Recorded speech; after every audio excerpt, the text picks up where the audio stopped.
was a gift when I hit 10,000 subscribers on YouTube. It was like a gift. I was like, I want to get to 10,000. Okay. Well, if you're just joining us, I'm sitting here with Ben White, Senior Director and fast-growing leader here at Titus. I say fast-growing. How long have you been with us now? Like 6.5 years almost. 6.5 years. Yeah. And I remember sitting with Ben. I actually sat in the same office, next door, talking about, I know I was sitting there. We were on the phone, or were you sitting there with me? Man, I'm trying to remember. When we first talked, we were on the phone. Okay, so I remember sitting there in that room, whether you were there or not, or if you were phone. Yeah. But it was all came down to this offer, and it wasn't about money. It was about growth. Yeah. Show me a path, is what you said. Show me my growth path. Yeah. And I was like, I was squeezed because you're like, Yeah. I want to know. I want to know where I'm going and how long will it take me to get to ... I wanted to lead people. Exactly. Yeah. I want to lead people. We talk about this thing in, I'll put you on the spot here, this is a fun one. What's next for you? What's next for you in your career? Yeah. What's the thing you're looking forward to? What's your challenge? Yeah, I mean, I spend a lot of time looking at this org chart that I have that's in Excel. And It doesn't change. It doesn't do anything cool, but I'm looking at it and I'm like, what do I need to do here? What are the pieces I need so that I can get to 100? Yeah. Like get to 100 people. Yeah. Like that's, initially I had a goal maybe like a year and a half ago. And I remember thinking like, when I joined this company, there was 45 people. Yeah. So I'm looking to get to 46 people. So I can say that I lead a team that's bigger than the company was when I joined it. That's cool. And now I'm like right there. I'm like right on Yep. the precipice of this. Yep. That's something that is accomplishable, depending on variables between Yep. the next 3 to 12 months. Yeah. It's right in there. So now it's what's next, and a lot of it for me is just growing. I want to. There's a lot of development I want to create. Yep. And it's kind of hard to quantify, but I want to shift the paradigm in terms of what our AMs are expected to Yep. do and capable of doing. Yeah. So that's great. That's something, yeah. That's great. Well, I think what we're seeing really fast as a company, we obviously have exploded, and as you've been a part of that massively, and as we set our sights on where we're going to be in 24 months, 36 months down the road, it's doubling and doubling and doubling, and I am fully confident that you'll break through that 100 people mark before long.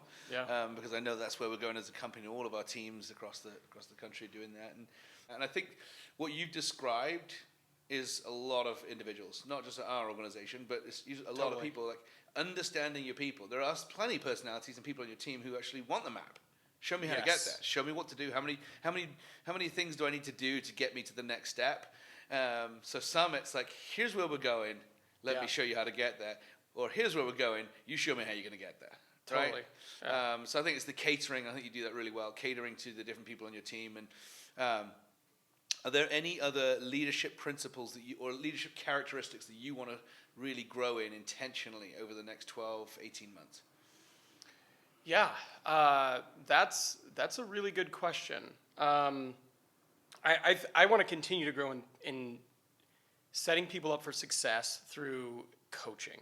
Yeah. That is a huge area for me because I think it's one thing to hire great people and to have training programs, but I'd like to cater the training to get them to advance quicker and become more dynamic in certain situations. So, I personally like to get better at coaching and elevating my people. That's an area I'm pretty focused in. Okay, so live, we've not talked about this. So if for you want to become a better coach, we're going to get you coach, right? We're going to get you coaching so that you can be coached, and then you can let that flow through. Because leadership, you're like following. So who am I following, and who is following me? And so, and get you sort of a professional coach so that you can elevate your game because you're worth investing in, right? And you're having a big influence. So we'll get you a coach. Love it. So that you can get to where you need to get to, which the byproduct of that is all of these people who are following you, your directors and managers, etc. They will benefit from you getting coached. Yeah, awesome. So that's the kind, I think, of understanding where your people want to get to that align with the company's mission and goals. Because, if you just said, I really want to be a deep sea diver and I want to grow in that, like I want to hold my breath for really long. I'm like, okay, Yeah. or I want to do an Ironman or something like that, or I want to grow my biceps. I don't know if that's possible. Is that possible? Maybe, A little maybe. bit. But we'll get to the point of saying, like, if that doesn't actually line up with us, great that you have those personal dreams. But these things here, I'm like, that's worth investing in. Coaching you to be a better coach. Yeah. Sign me up for that. So, anyway, I think one of those principles of understanding where people on your team want to get to that align with the company's vision, and let's invest in them. Because if you don't invest in them, somebody else will. Oh, absolutely.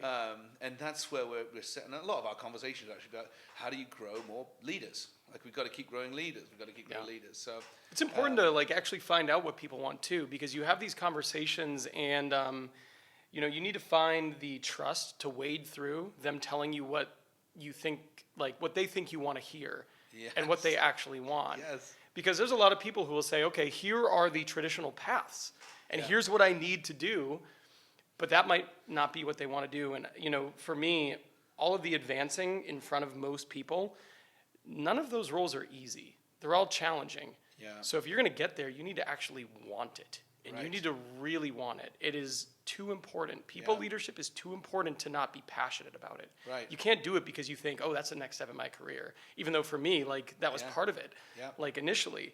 And, account managing and dealing with it is too hard to do it unless you're 100% bought in. So I think it's really important to coach people, but it's also really important to dig in and be like, do you want this? Right. Are you resolute that this is the way forward for you? Are you saying this because you think, well, this is what someone says when they're here?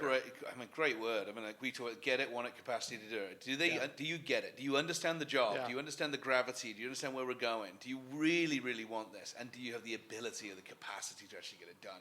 Yeah. Where do I need to invest in? If you don't want it, that's okay, And you actually help with this. You shifted some of these roles where our career path was like, if you want to grow here, you have to become a people leader. We're like, actually, there are some people who are like great project leaders or service line leaders or whatever, but they're not great on the people leadership side. And so, or they didn't want it. Right. I can do it if that's the only way I can grow here. So we start shifting and splitting off roles to help give people room to actually be great, grow their career, but not necessarily be forced into a bucket that wasn't them or they just didn't want. So that's great. That's an amazing adaptation too, because I personally think if you put someone in a seat and they're not passionate about it, they're not committed to it, they don't want it, the damage that can happen because of that is pretty significant. Like, if someone's not, their heart isn't in leading people, but they think I have to do it. Like, and then they grow a team. Then you have 4 or 5 people who have someone leading them who isn't all bought in and is doing it because blank. Yeah. I just think, I think that adaptation is pretty important. Yeah. It's quite refreshing when somebody says, you don't have kids right now? No, we don't want them right now. Like, oh, you're allowed to do that? Like, we want to travel the world for a bit. We're going to do this. You're like, oh, no one told me that was an option. That's an option. Okay. Yeah. But it's like, no, I actually not in this season of life. This is what I want to give myself to. I want to grow in these areas. In this season of my life, I want to grow. So that's great. You're creating a great team in the company of leaders. You're producing leaders, which couldn't ask for anything better. But cool. Well, thanks for joining me on the podcast. Yeah. Until next time. Cheers. All right. Thank you. Bye.